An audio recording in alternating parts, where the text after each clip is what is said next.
Okay, so firstly for myself, um, I've always been interested in physical activity.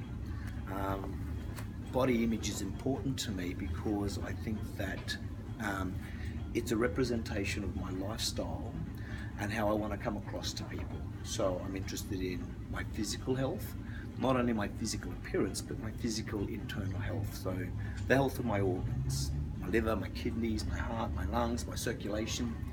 Um, this is from an early stage where I've got into the gym quite early, probably the age of 15, and been interested in physical health generally.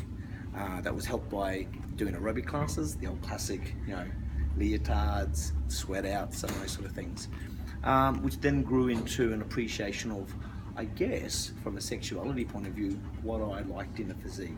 So there's a definite affiliation with, if I'm attracted to that, then I want to represent that as well. Okay, so then all my life I've been involved with the gym. So not necessarily PT, but PT, personal training, my own training, group fitness classes, and then anything outside of that. So outside sessions or bushwalks or anything that had a physical component. And that also extended into diet and nutrition, because that's a part of maintaining healthy weight and those sort of things.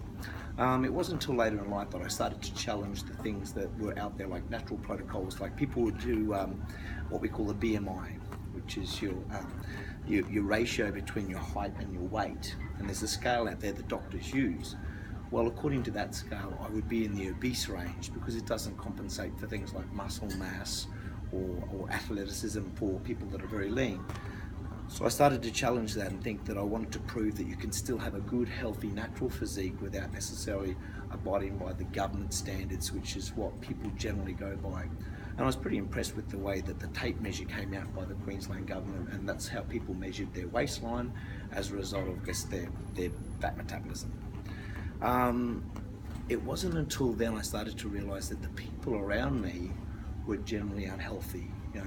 Australia, as a result, just currently is now the unhealthiest country in the world, or the most obese per capita. And so I guess for me there was a shyness at first when I first came out to be different to everyone else, that people were educated to be comfortable in your own skin, love who you are, it doesn't matter what you look like.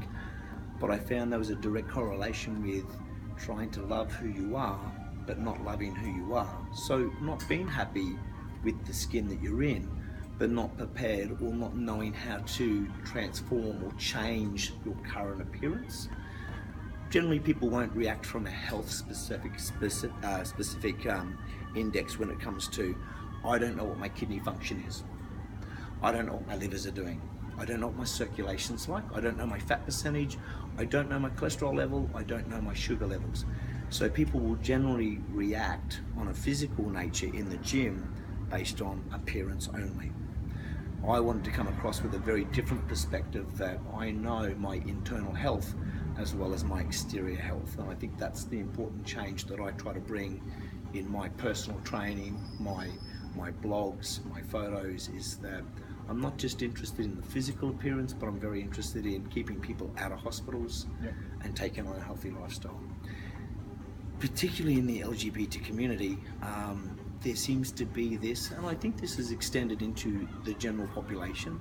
Love who you are is a very common phrase. Love who you are. Love the skin that you're in, love the body that you've got. But I think that's really hard for people now who lack aspirational motivation. You're told to love who you are, and that sometimes those other bodies aren't achievable or maintainable, and that it can be quite hard work. So therefore, there's this tendency in the last 10 years, the decade, to be like, okay, well, and particularly when partners find each other, there's a definite correlation with a lack of necessity to be aesthetically pleasant. There's a clear indication that I've got a comfort zone, I've got a partner now, I need to worry less about my physical appearance because it doesn't matter, because I've got someone. I try to inspire others through personal appearance. It's something that I think Australians have now lost. There was the bronzed Aussie image, the athletic bodies. Now, people may say that, we're not interested in that, but I think that they generally are. I think there's an appreciation for a good-looking guy or girl to have a healthy body, not necessarily a bodybuilding type, but a healthy body and a healthy appearance. And I know that since my last 12 months involved with the LGBT community, there's a definite lack of appreciation for physical appearance. And I know that since I've had a stronger involvement, there is a general increase in my immediate circles about people who want to change their physical appearance.